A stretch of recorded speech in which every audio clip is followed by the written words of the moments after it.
Pick that up, sweetheart. That is what Dr. Whitfield said 43 minutes before Captain Reeves' heart would stop beating in bed 4. Katie Morrison moves through Seattle General's cardiac wing in San Diego with the careful invisibility of someone trained to disappear. Antiseptic smell sharp in her nostrils. Fluorescent lights casting institutional shadows across beige linoleum. Her hand steady as she charts vitals with uncommon precision, the kind of precision that comes from having documented wounds in field hospitals across 3 continents, where your charting wasn't a suggestion, it was survival data. First week on the job, 3 days in, and nobody notices the faint scars on her forearms when she rolls up her sleeves, barely visible beneath the standard-issue hospital ID badge clipped to her scrubs. Nobody notices how she automatically calculates medication doses in military time, how her eyes track exits and stairwells like topographical maps, how she positions herself with sightlines to both the door and the patient's face. At home that morning, her 12-year-old son watched her tuck a pair of worn combat boots back into her bedroom footlocker, the only physical evidence of a life officially erased. "You're going to be late," he said, voice small in the quiet kitchen. She didn't answer. She just closed the locker, locked it, and kissed his forehead. He still didn't understand why Mom had switched jobs 3 times in 5 years, why she sometimes woke up on the kitchen floor at 2 in the morning, why she always checked the locks twice before bed. He only knew she was different than other moms. Quieter. Stronger. Scared in a way that wasn't about anything he could see. Seattle General rises from the San Diego skyline like a monument to controlled chaos, 12 stories of cardiac surgery suites, diagnostic imaging, intensive care units where the wealthy and wounded come to have their bodies reassembled.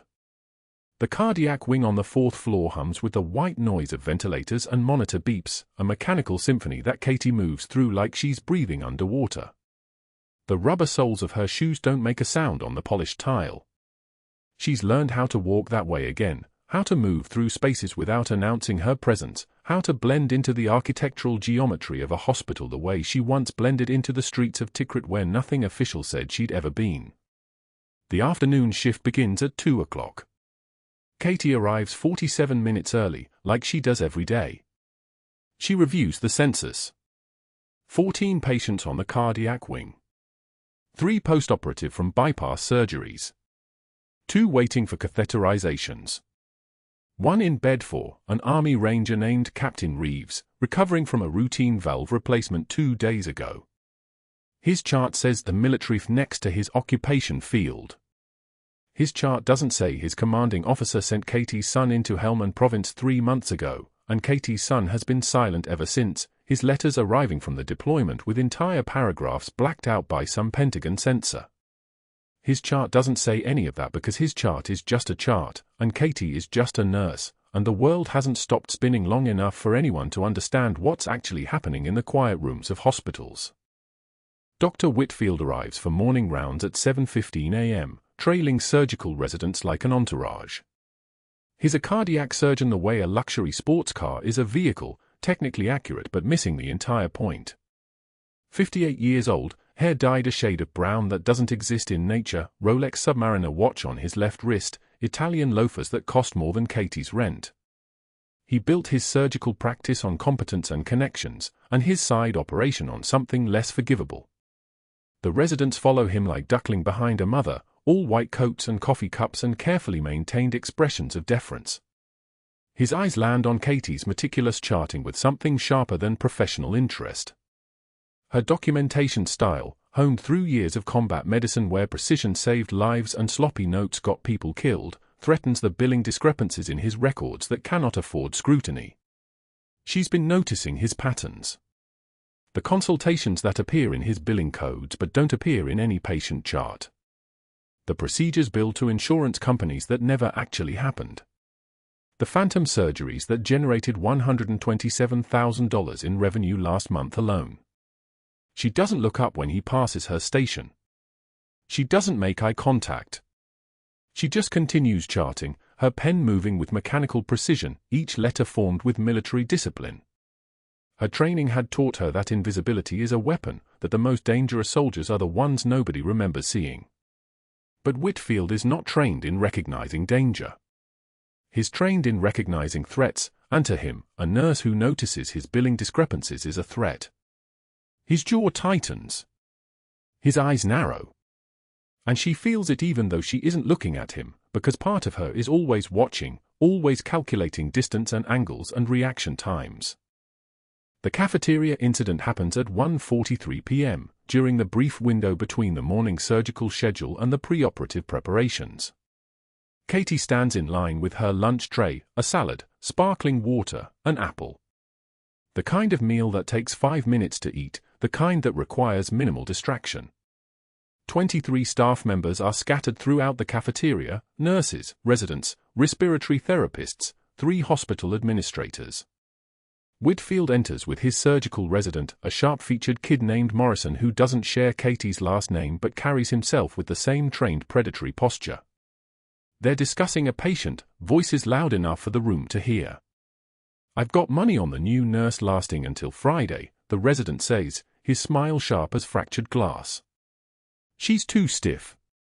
No personality. She'll crack." Whitfield laughs.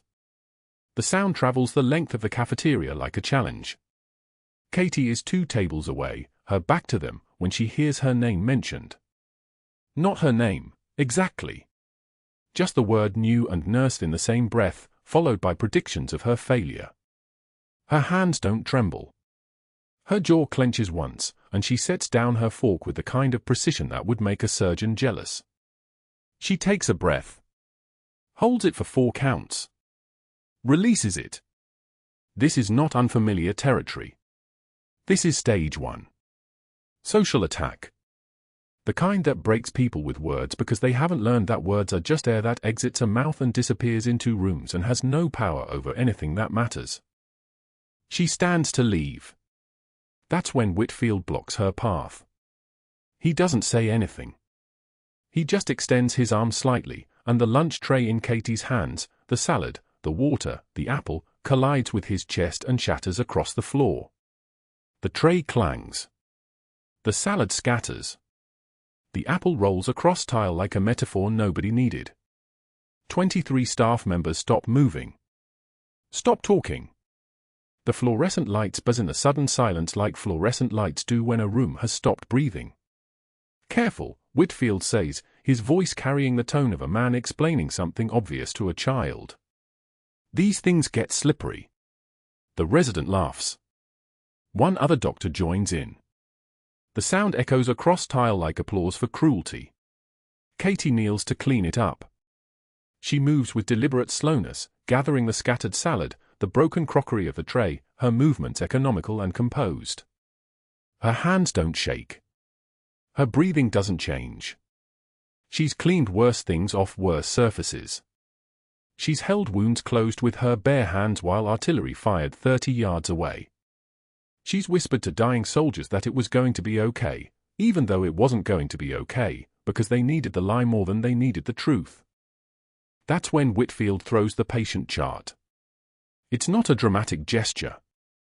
It's measured and deliberate, angled so it lands at her feet while she's still on her knees.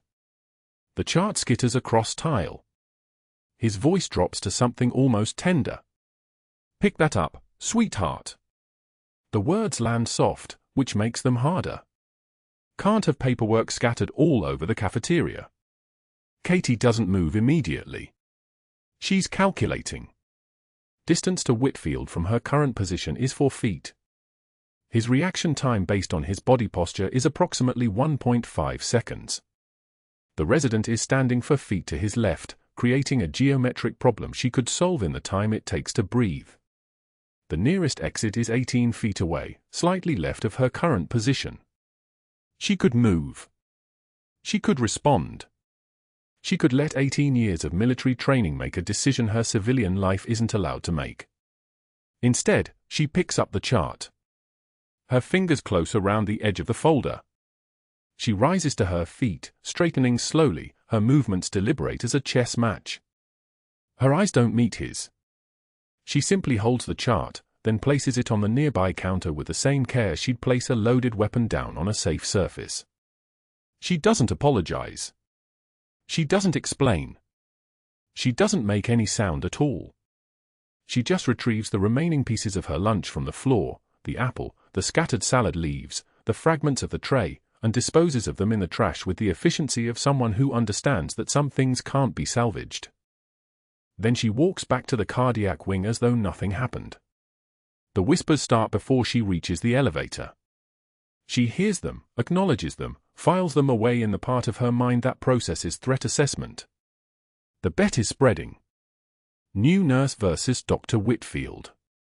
New nurse versus a man with connections and seniority and the kind of institutional power that crushes people who challenge him.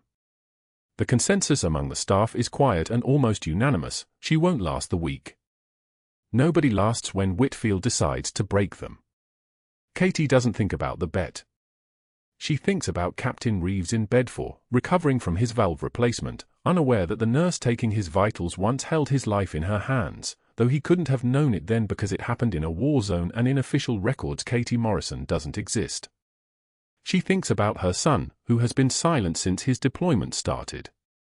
She thinks about the combat boots in her footlocker, the only evidence that the woman she was is still somewhere inside the woman she's pretending to be.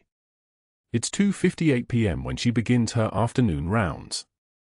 Her hands are dry. Her pulse is even. Her breathing hasn't changed. She moves from patient to patient with the same careful precision, checking monitors, reviewing medications, documenting everything with obsessive accuracy. In bed 4, Captain Reeves is sleeping, his chest rising and falling, his post-operative numbers stable. The monitor beside him displays his heartbeat in steady green lines. Normal sinus rhythm. Everything is fine. Everything is normal. But that wasn't the worst part. Dr. Whitfield's campaign didn't announce itself with fanfare. It arrived quietly, methodically, the way a predator circles before the strike. By the end of Katie's second day at Seattle General, he'd already made calls, 3 of them, to board members whose golf games he'd funded, whose children's tuition he'd quietly subsidized through hospital foundation donations. The kind of men who owed him favors. The kind of men who answered when he needed them to. He'd seen her charting on day 1. Meticulous.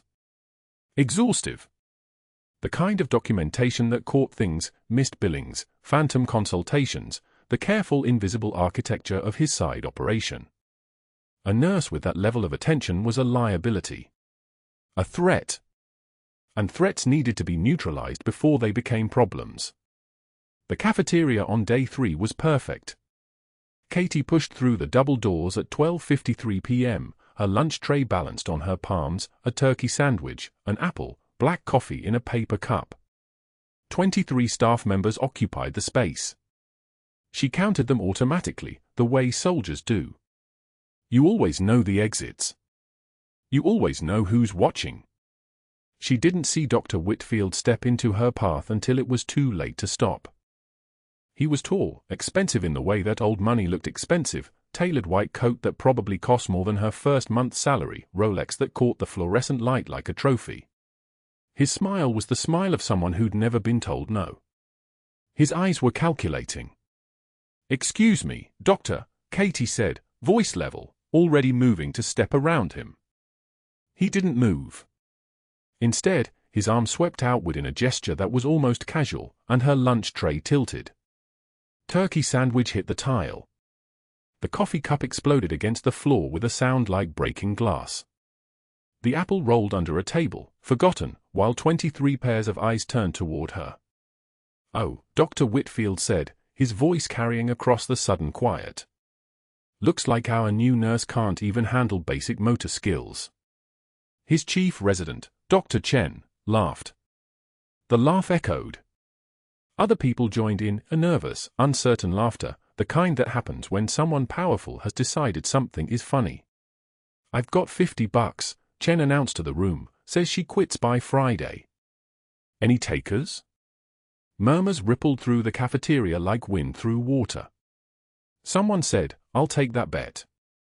Someone else said, "100 say she makes it to Tuesday." Katie knelt to clean the mess. The tile was cold against her knees. The coffee was still warm, soaking through paper napkins, staining them the color of old blood. She didn't let her hands shake. She wouldn't give them the satisfaction. Her jaw clenched once, just once, the kind of micro-expression that most people missed. Dr. Chen didn't miss it. Whitfield dropped a patient chart at her feet. The kind of deliberate gesture that had no medical purpose. "Pick that up, sweetheart," he said. "Since you're already down there." She retrieved both items without a word. Stood. Met his gaze for exactly 3 seconds, long enough to acknowledge the moment, short enough not to challenge him. Then she turned and walked back toward the cardiac wing, her spine straight, her breathing controlled, every muscle held in that particular suspension that came from training. From surviving things worse than humiliation. Behind her, the betting pool grew to $300.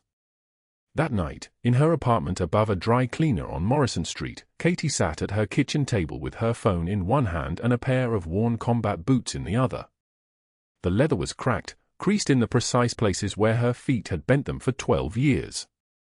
3 continents. 43 combat deployments. The boots smelled like dust and diesel and memory. She set them on the table beside her phone. Didn't call anyone. Didn't text. Just sat there in the dark of her studio apartment, one hand on the boots, the other flat against the table, breathing in the way that Master Chief Petty Officer Morrison had learned to breathe when she needed to survive something. Morning rounds on day 4 felt different. The hospital smelled like it always did, antiseptic and old coffee and the particular staleness of air conditioning that recycled through too many hours of human breath. Katie was 3 minutes early to her station, charts arranged in order, for bags inventoried, the kind of precision that was supposed to be invisible. Dr. Whitfield made it visible. He stopped at her station during the resident walk, speaking loud enough for the corridor to hear him. There was a quality to his voice, the voice of a man who knew he had an audience. "Nurse Morrison," he said, reading her name from the badge hanging around her neck.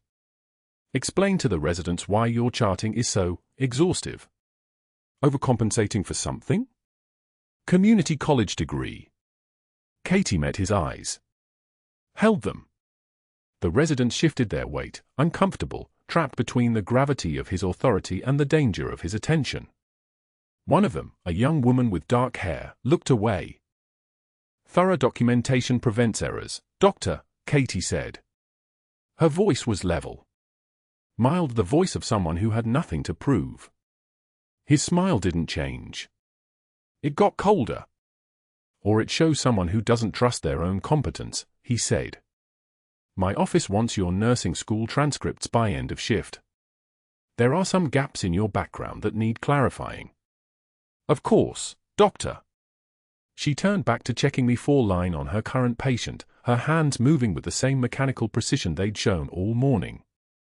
Her fingers traced the catheter, verified the flow rate, documented the time. Clinical. Detached. The kind of professional composure that made it impossible to read whether his words had landed. But they had. Under the table, her free hand gripped the clipboard hard enough to indent the page beneath. Day 5 came with a different kind of weight. Katie was reviewing Captain Reeves' post-op labs when Dr. Whitfield materialized at the nurse's station. He was holding a folder, her employment file. She could see it from the way he angled it. He didn't hand it to her. He held it like evidence. "Interesting gaps in your employment history, Morrison," he said, his voice carrying down the corridor. A nurse named Patricia stopped what she was doing. A medical student turned around. The moment had an audience again. Whitfield orchestrated these moments like a conductor. Between 2015 and 2021. "Care to explain where you were?" Katie's hand stilled on the keyboard. She turned to face him, her jaw working once, a muscle jumping near her temple. She could see it in his eyes. He was watching for the flinch, the crack, the moment of weakness. She didn't give it to him. "Private sector work, Doctor," she said. "It's in my file." He stepped closer. The folder in his hands was like a weapon now, like something he could hit her with if he decided to try. "Your file is suspiciously thin for someone claiming your experience," he said. His voice had dropped, which somehow made it worse. "Intimate. Dangerous. Makes a person wonder what you're hiding. The silence that followed was the kind of silence that could last forever if you let it. Katie didn't let it. She turned back to her charting, her pen finding the paper, documenting vital signs with the precision of someone whose hands remembered everything: Cambodia, Afghanistan, Tikrit, the desert, the dust, the terrible weight of keeping someone alive when everything around you was designed to kill. Her pen pressed hard enough to indent the page beneath.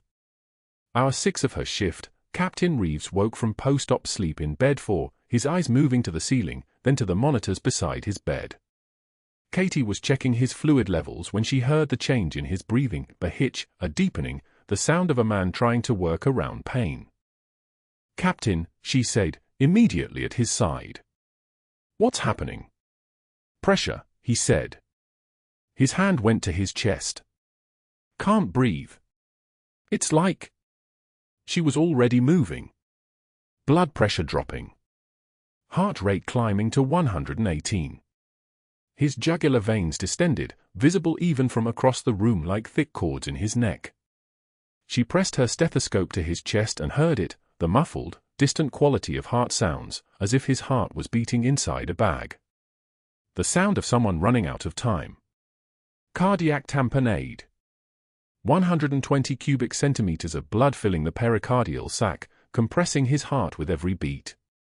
Her hands were already moving toward the crash cart before her brain finished the diagnosis. She hit the code button with her left hand while reaching for the spinal needle with her right. The needle gleamed under the fluorescent light, 18 gauge, perfect. She found the xiphoid process, the landmark burned into her muscle memory, and prepped his chest in 30 seconds while he gasped against the pressure. The needle went in at a precise angle, subcostal, angled toward his left shoulder, and when the plunger came back, it was filled with blood. Deep red, arterial, the evidence of his heart drowning. 120 cubic centimeters. The syringe filled like a confession. Reeves gasped. His blood pressure climbed. His oxygen saturation rose from 88 to 93 to 96. His heart stopped trying to work against the pressure and began its normal rhythm again, the monitor showing the blessed pattern of sinus rhythm, regular as a metronome, regular as survival. The code team arrived 90 seconds later to find the crisis already managed. Katie was calmly documenting the procedure, the empty syringe sitting on the tray beside her, her hands completely steady. Dr. Whitfield arrived 3 minutes after that. He stood in the doorway of bed 4 and looked at the filled syringe. Looked at Katie's calm face. Looked at the ECG monitor showing normalized rhythm. Something moved behind his eyes, calculation, recalibration, the rapid processing of a threat assessment. "You performed a pericardiocentesis," he said slowly. "Not a question." "The patient was dying," Katie said. Her voice was steady. Certain. The voice of someone who knew exactly what she'd done and why. There wasn't time to wait. Whitfield's smile was thin and cold. His eyes had gone the color of ice water. "That's for the board to determine, Nurse Morrison," he said. "Step away from the patient." She stepped away. Watched him take over the bed, direct the residents, order the tests. Watched him work, his hands sure and practiced. Watched him become the expert again, the authority, the man in control. In his office an hour later, Dr. Whitfield made 4 phone calls. To the hospital's malpractice insurer. To 2 board members who owed him favors, men whose golf games he'd funded, whose sins he'd quietly subsidized. To the state nursing board. Each call was brief, professional, full of concern and doubt. A nurse, performing a procedure well outside her scope. An unlicensed intervention. A liability that needed addressing. He never mentioned the billing fraud. Never mentioned the phantom consultations or the shell companies. He never mentioned that Katie Morrison's meticulous charting was beginning to reveal discrepancies that could cost him everything. He just needed her gone first. Before she looked too closely. Before she saw too much. The investigation he activated would take 3 hours to create and a lifetime to survive. But that wasn't the worst part. The worst part was that Katie Morrison didn't know any of this was coming. She was sitting in her apartment above a dry cleaner on Morrison Street, her hand on a pair of worn combat boots, waiting for a phone call that would change everything. Captain Reeves woke at hour 6 of his post-op recovery with his hand pressed against his ribs, chest heaving like he'd run a marathon in his sleep. The monitors around his bed had started their anxious conversation, beeps that climbed in pitch and frequency, a language Katie Morrison recognized before her brain could translate it into words. She was 3 rooms down, charting vitals on a post-op bypass patient, when she heard it. Not the alarm itself, but the particular quality of alarm that meant something was fundamentally wrong. The kind that made nurses move. She was there in 8 seconds. Her badge had clipped to her scrubs the way it always did, the way it would for exactly 94 more minutes. Captain Reeves' face had gone the color of old newsprint. Sweat matted his dark hair to his forehead. His oxygen saturation sat at 89% and dropping, his heart rate hammering at 138, his blood pressure collapsing like a building with its foundation removed. 90/60. 84/56. Still falling. "Can't breathe," he whispered. His hands clutched the bed rails like they might anchor him to something solid. Katie moved to his bedside and did what most nurses would do, reach for the call button to summon the code team, page the attending, follow the protocol. But her hands had performed this assessment 43 times before, in field hospitals from Tikrit to Kandahar to a dozen places that didn't appear on any map she could legally acknowledge. Her hands knew what her ears were hearing, the distinctive absence of heart sounds on the left side of his chest. Muffled. Distant. The sound a heartbeat makes when it's drowning in blood that shouldn't be there. Pericardial tamponade. The pericardial sac, the membrane surrounding his heart, was filling with fluid from the post-operative site. His heart was being strangled by the very thing meant to protect it. Without intervention in the next 4 minutes, his cardiac output would collapse entirely. His blood pressure would become unmeasurable. His consciousness would fade. Then everything would stop. Katie didn't reach for the call button. Instead, she reached for the crash cart. "What are you doing?" The nursing assistant, a kid named Marcus, barely 2 years into his license, stared at her like she'd suddenly spoken in Dari. "Getting a 14-gauge spinal needle." Her voice was steady. Conversational. The voice of someone asking for coffee, not asking to perform a procedure that existed in a grey space between salvation and catastrophe. Now. Move. Marcus moved. Fear was a motivator. The crash cart sat against the far wall of the room, a metallic shrine to emergency response, stocked with equipment most nurses would never touch in a 100-shift career. Katie's fingers found the spinal needle without hesitation. 14 gauge. 30 millimeters. The needle gleamed under the fluorescent lights like a tiny silver accusation. "Call the code team," she told Marcus. "Tell them we have a post-op cardiac patient, suspected tamponade, needle decompression in progress. They need to hear it's already happening. And get me a 20-milliliter syringe." Captain Reeves' eyes had gone wide. Recognition flickered there, recognition of someone who knew exactly what they were doing, who moved with the kind of authority that came from having stood in far worse darkness than any hospital room could contain. "You're the... Don't talk. Breathe slow. In through your nose." She cleaned the site with an alcohol wipe. Second intercostal space, mid-clavicular line. The needle went in at a 45-degree angle toward his heart, guided by anatomy that lived in her bones. In her muscle memory. In every cell that had spent 18 years learning how to save lives when the only tools available were desperation and knowledge and hands that refused to shake. The needle advanced. 1 centimeter. 2. 3. Then, the hiss. The distinctive sound of air and fluid escaping from a space where it had no right to be.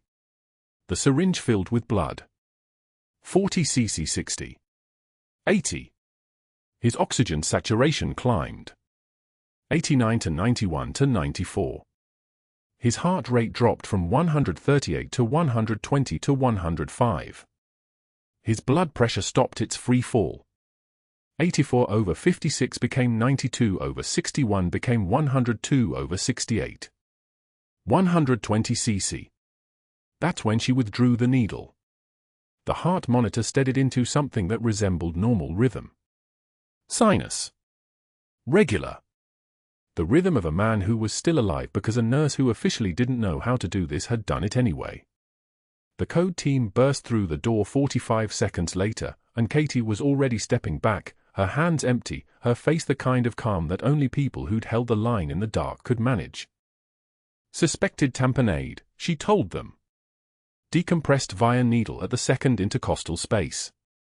120 cc drained. O2 sat now 94% and stable. Heart rate 102, BP 102/68. He's stable. One of the cardiac surgeons, Dr. Patterson, competent and kind, looked at the empty needle on the tray, looked at the syringe full of blood, looked at Captain Reeves breathing normally for the first time in 5 minutes. Who did this? Dr. Patterson's voice was quiet. Stunned. I did, Katie said. She was already pulling off her gloves, snapping them into the trash with the kind of economy of movement that suggested she'd done this 1,000 times, because she had. What she didn't say, I've done this 42 times before. What she didn't say, in Helmand Province, in a field hospital without running water, in the back of a transport plane, in a dark operating tent where the only light came from a headlamp strapped to my helmet.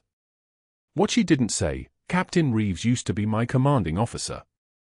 What she didn't say, his heartbeat under my hands was the same as it was in 2009, when I trained him on how to identify internal bleeding before it became unsurvivable. Captain Reeves' eyes found hers. She saw the recognition settle deeper. The understanding that the woman standing beside his bed wasn't just a nurse who'd happened to have the right skill. She was something else entirely. Something that existed in the space between official reality and classified history. But Katie was already moving toward the door. She had 94 minutes left before everything changed. Within the hour, Dr. Whitfield had made 7 phone calls. The first was to Richard Bancroft, the chief medical officer, a man who'd golfed with Whitfield every Thursday for 8 years and owed him favors that ran deeper than professional courtesy.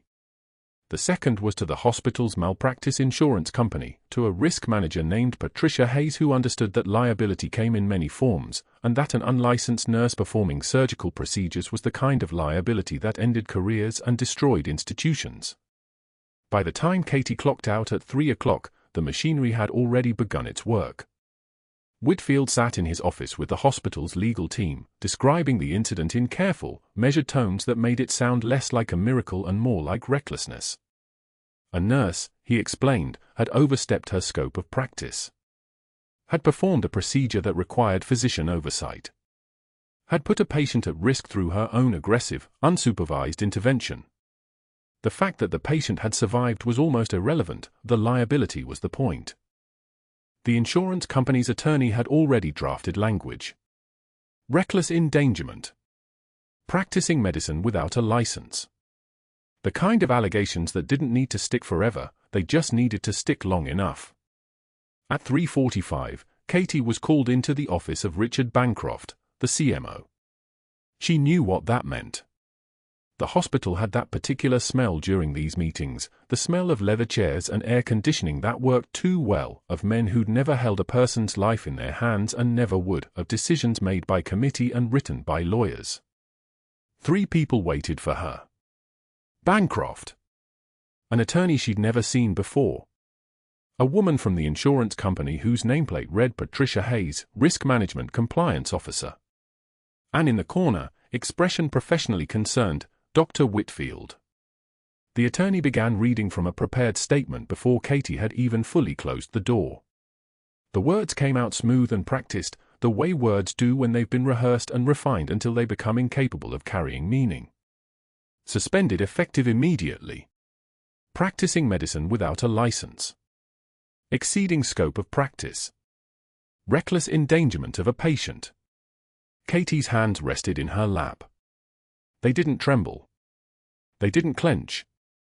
They simply existed, steady as stone, while the words continued their assault from across a mahogany desk that probably cost more than her monthly rent. "I saved his life," she said. Her voice was quiet. "Factual. You performed a surgical procedure without physician oversight," Bancroft said. He wouldn't quite meet her eyes.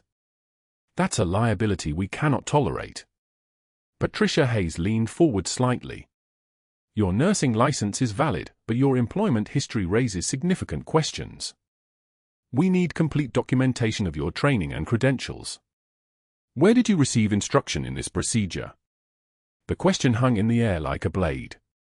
Because Katie Morrison couldn't answer it. Master Chief Petty Officer Morrison had received her training in Helmand Province and Kandahar and a dozen classified locations that didn't exist on official maps. She'd practiced the procedure while wearing body armor, while surrounded by gunfire, while watching fellow soldiers bleed out in the time it took to move a hand 6 inches wrong. Those records didn't exist in any civilian database. They existed in files that were marked with red stamps and locked in buildings she could no longer access. "I can't provide that documentation," she said. "Then we have a problem," Hayes said. The security guard who escorted her from the building was a decent man named Dennis who'd actually been a Marine once, back when the world was different and people still believed in things. He looked at her badge as he handed it over, and she saw something flicker across his face, recognition of the type that only other military personnel could feel. A sense that something was profoundly wrong about all of this. 15 minutes later, she was walking across the parking lot of Seattle General with no badge, no access, no way to explain the truth. Behind her, through the window of the administrative wing, she could see Dr. Whitfield already moving on to his next task, already confident that the threat had been neutralized, already dialing his accountant to scrub another layer of fraudulent billing records. He had no idea that the quiet nurse he'd spent a week humiliating had held the line in places where the difference between life and death was measured in seconds. That Captain Reeves, lying in that hospital bed upstairs, would remember exactly who had trained him. Exactly whose hands had been steady when the world tried to collapse. The San Diego afternoon was hot and merciless. Rain was still 3 hours away. The parking lot smelled like hot asphalt and diesel exhaust from the ambulance bay, and Katie Morrison walked through it alone, her mind already working through the calculations of what came next. But that wasn't the worst part. The worst part was waiting at home, in her apartment above the dry cleaner on Morrison Street, where a pair of worn combat boots sat in a footlocker in her closet. The only proof she had of who she'd really been.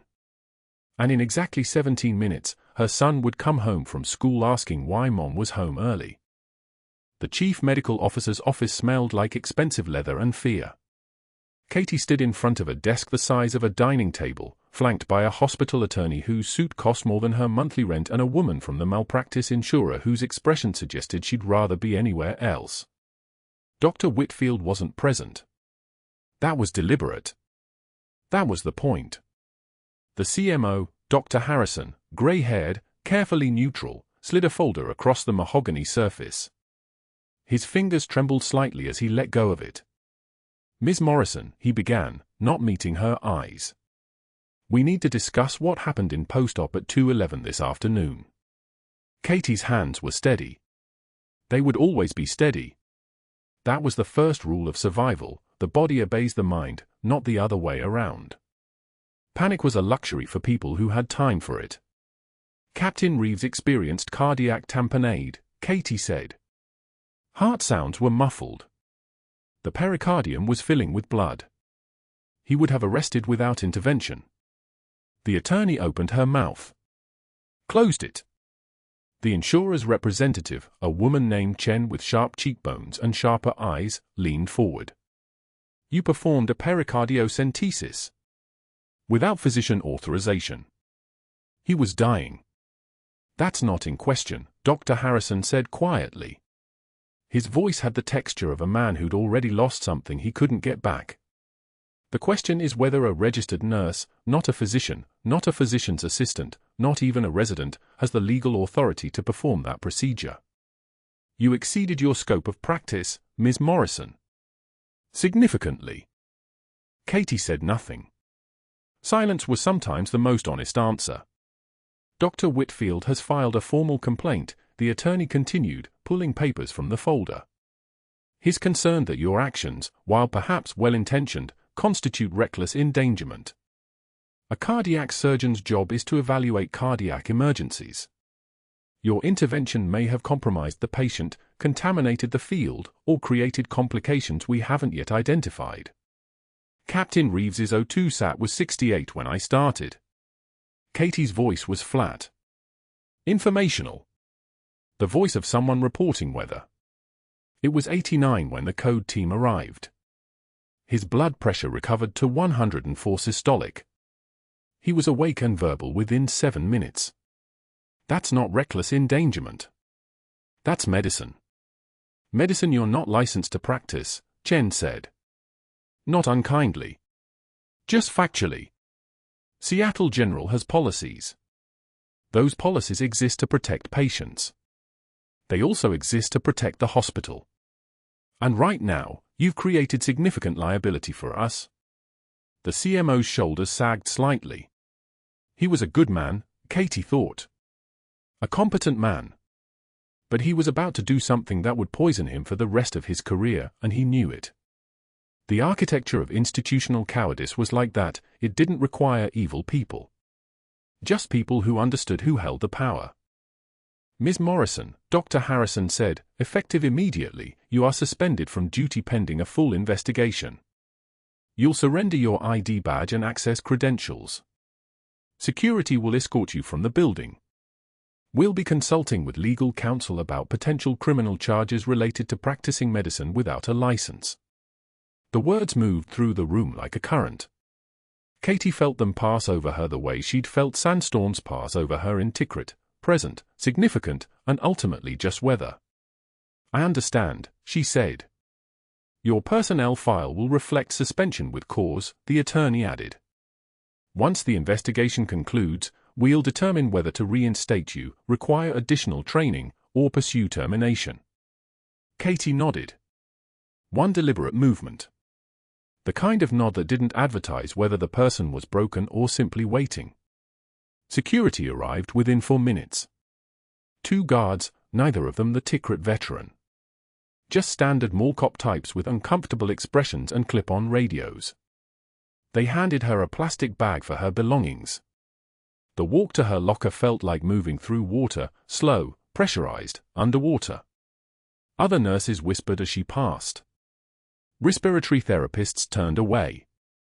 An orderly she'd helped with a patient 2 days earlier suddenly needed to study the floor tiles with intense concentration. The locker was small. Stethoscope. A framed photo of her son at his 5th grade graduation. A half-empty bottle of ibuprofen. A pair of trauma shears with the military insignia filed off. And at the bottom, wedged against the back where she'd hidden it like a talisman, the footlocker. Not the whole thing. Just the 2 items that mattered. Combat boots. Desert tan. Permanently stained with Iraqi dust. The left one still showed a faint graze across the sole from a bullet that had missed her foot by less than an inch in Tikrit. She'd kept them because they were the only physical evidence that Master Chief Petty Officer Katie Morrison had ever existed. Because 6 years of paperwork, official records, and government orders had erased her like a ghost, buried her deeper than most bodies, and instructed her to live as someone else entirely. The nurse escorted her through the lobby at 2:49 p.m. 1 hour and 2 minutes after she'd saved Captain Reeves's life. The afternoon shift was in full motion, paramedics wheeling patients, doctors consulting in clusters, family members pacing with cell phones pressed to their ears. Every whispered conversation seemed to pause as Katie passed. Every eye seemed to track her like a funeral procession. The badge clipped to her scrubs had a red X through it now, confiscated, deactivated, worthless. She could see people do the math. The nurse who'd saved a man's life 5 hours earlier was now the nurse who'd been suspended for saving a man's life. The irony would have been almost funny if she'd had the emotional equipment to find anything funny anymore. The security guard opened the automatic doors. Sunlight hit her like a physical force. San Diego in September, hot enough that the asphalt was still radiating heat even though the sun was sliding toward the horizon.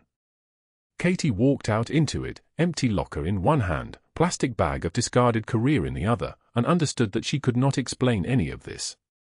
She could not explain that a pericardiocentesis performed in a field hospital under fire was exactly the same as a pericardiocentesis performed in a surgical suite under institutional scrutiny. She could not explain that she'd done this procedure 40 times, in Kandahar, in Jalabad, in Fallujah, with nothing but a field medic's training and a patient bleeding into his own chest. She could not explain that Captain Reeves was the same officer who'd trained her as a Green Ensign, who'd watched her extract casualties from a collapsing building in Tikrit while staying in contact with friendly fire, who owed her his life twice before yesterday made it 3 times. She could not explain any of this because Master Chief Petty Officer Morrison officially did not exist. After the Tikrit extraction went sideways, after she'd held that building support beam for 40 minutes while 12 wounded soldiers came out of that stairwell one by one, after her left hand had been permanently damaged by the load, after the classified nature of the operation meant that officially it had never happened, the Navy had made a choice. A certain lieutenant commander had suggested, very carefully, that her records could be sealed. That her service could be buried. That a new identity could be constructed for her, clean, simple, no military connection, so that future operations wouldn't be compromised by her official existence. It had been presented as a gift. A chance at a normal life. A way to protect the unit. A way to protect her. The alternative had been retirement with full honors and a target on her back for every person who'd learned that she existed from the classified operation. She'd taken the offer. She'd always been good at following orders. Her apartment was small, 2 bedrooms, one of which her son used, the other of which sat empty most of the time except for her footlocker. She climbed the stairs at 3:07 p.m., keys in hand, and found the door exactly as she'd left it that morning. The kitchen was dark.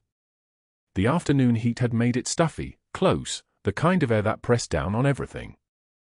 She sat at the kitchen table without turning on lights. Just sat there in the half-dark, the plastic bag of her confiscated career on the floor beside her, and reached into the footlocker with both hands. The boots felt heavier than they should have. That was psychological, she knew. Mass didn't change. But the weight of what they represented, what they proved, what they meant, that changed everything. She pulled them up onto the table in front of her and just looked at them. Desert tan going grey. Bullet greys on the left sole. Still carrying sand in the creases from a place she'd been ordered to pretend she'd never been. That was when the tears came. Not during the suspension. Not during the walk of shame through the lobby. Not during the moment when Dr. Harrison had said the words reckless endangerment while referring to the thing that had saved a man's life. But here, alone, in the dark with the boots on the table in front of her, Katie Morrison found that her hands were shaking. Not from fear. From rage. From the precise, controlled fury of someone who'd spent 6 years teaching herself how to disappear, how to be less, how to accept humiliation, how to swallow her own truth and replace it with a quieter version that fit inside other people's expectations. She'd survived Tikrit. She'd survived Kandahar. She'd survived IEDs, friendly fire, and the moment when a building support column started giving way and she'd simply planted her feet and held it because 11 wounded soldiers still needed to get out the stairwell. She had not survived 6 years of invisibility only to be erased for saving someone's life. The door opened at 3:23 p.m. Her son, home from school, stopping mid-step in the kitchen doorway, his backpack sliding off one shoulder, his eyes going wide at the sight of his mother at the kitchen table in the half-dark with tears streaming down her face and a pair of worn military boots in front of her like an accusation. Mom. His voice was small. Confused.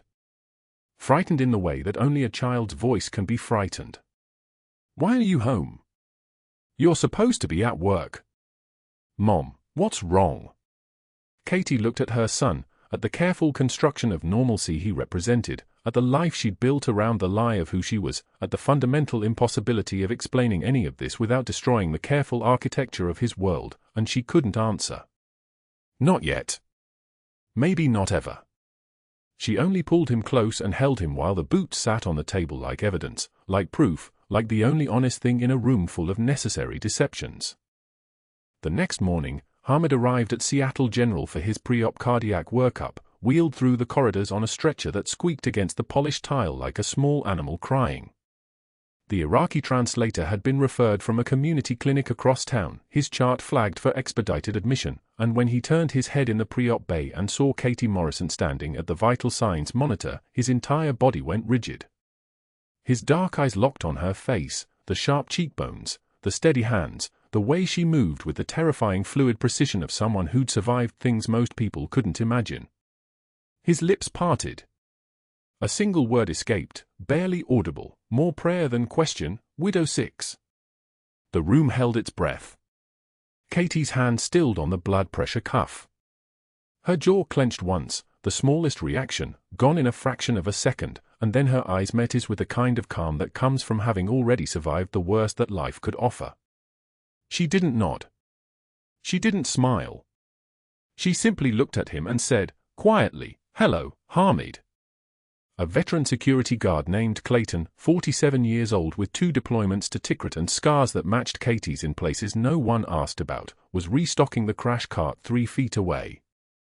He'd served with the 3rd Battalion, 5th Marines, Dark Horse, and his eyes had tracked Katie Morrison from the moment she'd arrived at Seattle General, something in the way she moved triggering a recognition his conscious mind couldn't quite place. But when Hamid whispered that call sign, when Katie's composure fractured for a single heartbeat, Clayton's spine straightened like someone had run electricity through it. He dropped the defibrillator pads he was holding. They clattered against the tile with the sound of a weapon being chambered. Clayton snapped to attention in front of Hamid's stretcher, his posture a knife's edge of military precision, and said in a voice loud enough to carry down the corridor, "That's Master Chief Petty Officer Morrison, son. Show some damn respect."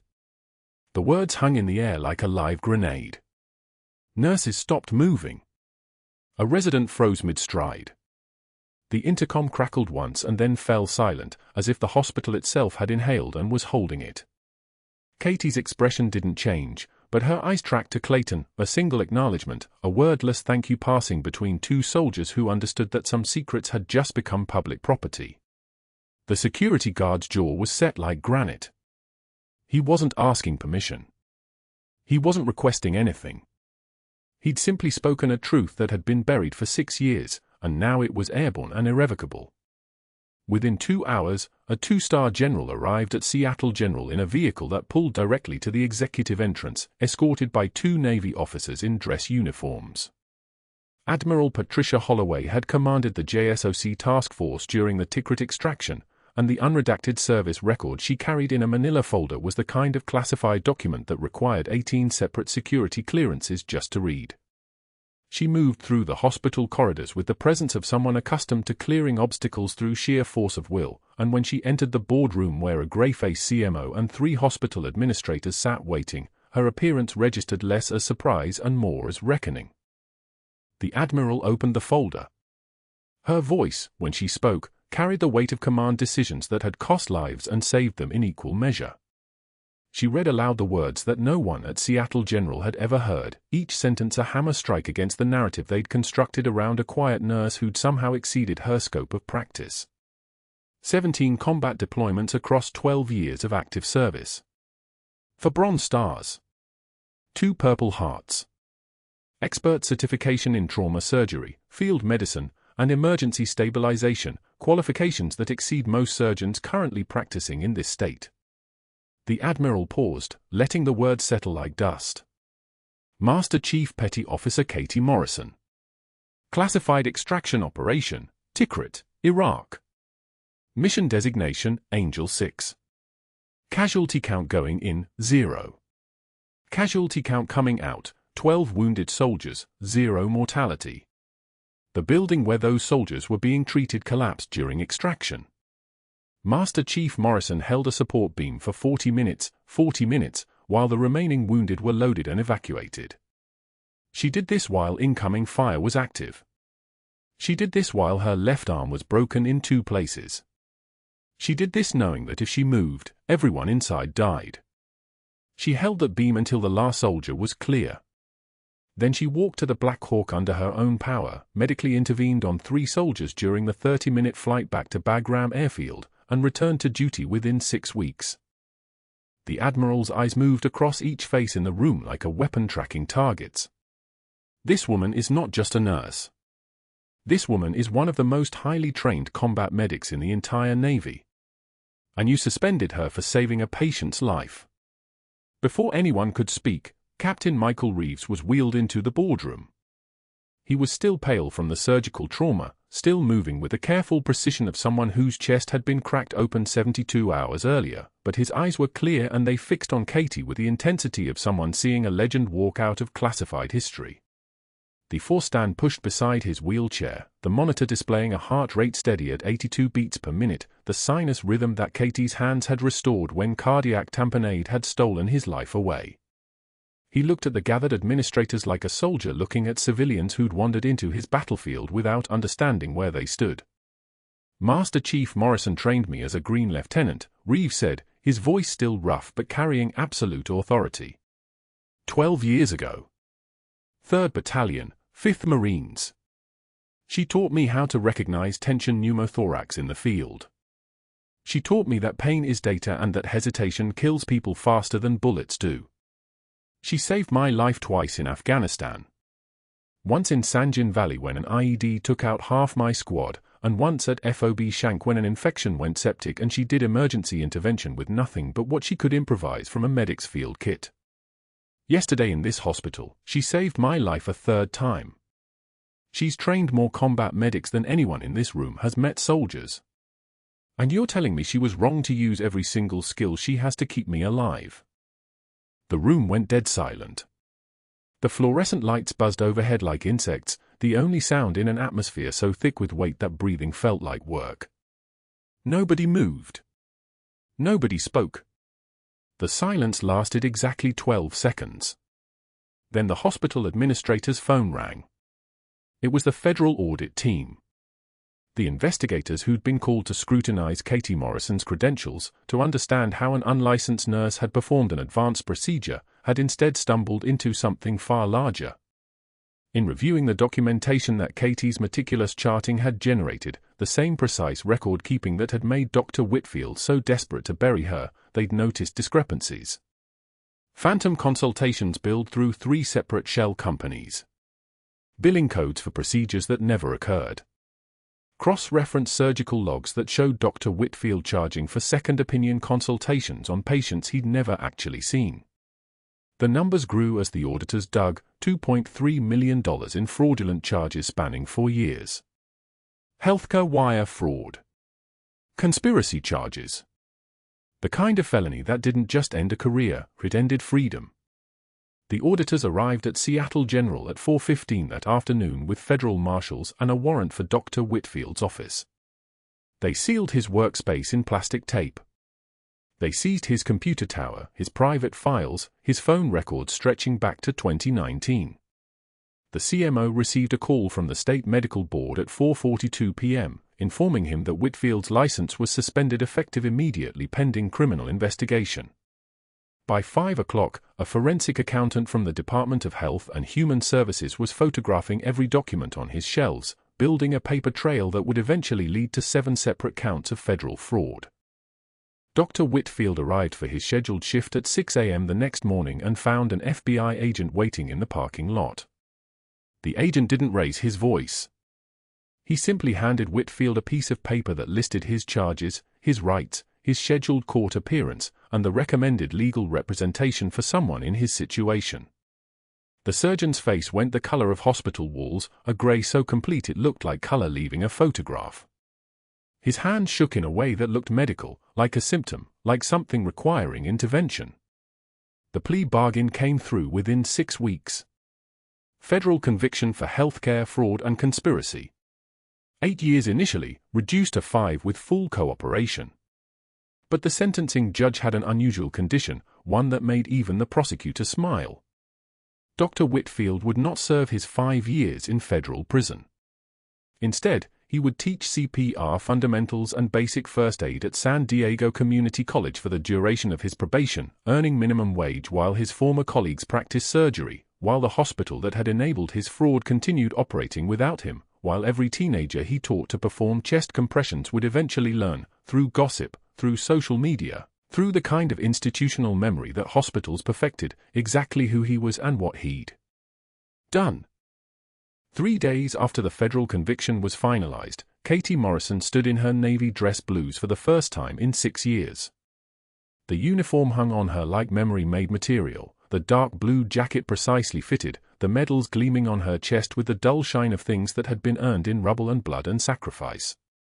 Her son stood beside her, 12 years old and finally understanding why Mom had come home early that week, why she'd been crying over a pair of boots at the kitchen table, why the quiet nurse he'd always known carried herself like someone who'd held buildings together with her bare hands. The Oval Office light was soft through the tall windows. A photographer's flash popped once, twice, 3 times, documentation of a moment that had waited 6 years for its claiming. The President thanked Master Chief Petty Officer Morrison for her service. The words were formal, scripted, but they carried weight because they were finally spoken out loud, because they were finally true in a room where truth had been prohibited. And then the President asked if Katie would consider returning to train the next generation of combat medics at the Naval Special Warfare Center, if she'd help the Navy understand that the people they erased sometimes carried the most critical knowledge, that the secrets they buried sometimes saved more lives than classified operations ever could. Katie's response was a single word, yes. Through the Oval Office window, positioned in the Walter Reed Memorial Hall 47 miles away, her worn combat boots rested inside a display case made of museum-quality glass. Desert tan leather, scuffed from patrol operations, bullet-grazed from fire in the Jolan district, permanently stained with Iraqi soil that no cleaning would remove. A plaque beneath them read, Master Chief Petty Officer Catherine Morrison. Code name, Widow 6. Secret extraction, Operation Angel 6. The boots looked like what they were, the only honest thing a classified system had ever produced, evidence of sacrifice that couldn't be redacted, proof that some stories were too important to bury forever. Subscribe to this channel for more stories of hidden strength and heroes who walked among us. Like this video if you believe that true heroism is what you do when the world stops watching. And comment below, have you ever been underestimated by someone who didn't know your true value?